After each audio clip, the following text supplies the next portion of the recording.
Здравейте, приятели на Пазар Стил градина! Представям ви част от растенията и разсадите, които може да откриете в електронният ни магазин разсади.bg. Това са кичести клематиси. Предлагаме също така разсад вистерия, позната още като глициния.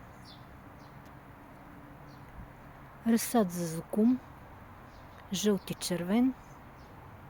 Нямат цвят в момента, кичести са цветовете, но имат пъпки повечето от растенията. Това е лавровишна, едно изключително ценено в народната медицина растение. Предлагаме също калина снежна топка.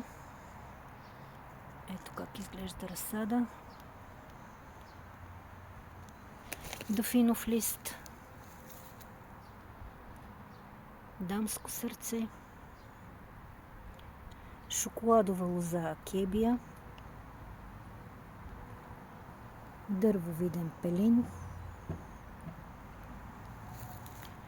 Градински ловивен бял жасмин, студоустойчив.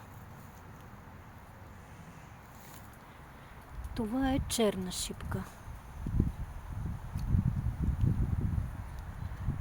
Разсад за градински хибискус.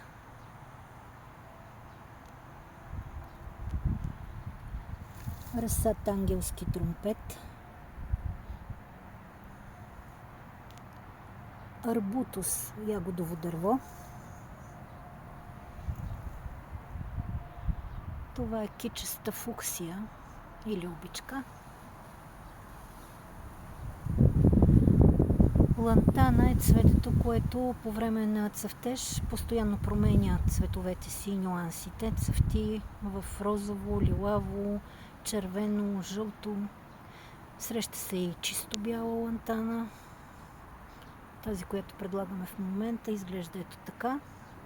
Може да се оформя като дръвче или храстче.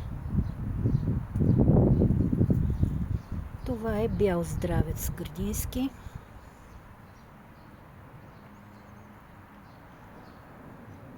Тибетска ягодова малина. Така изглежда разсада.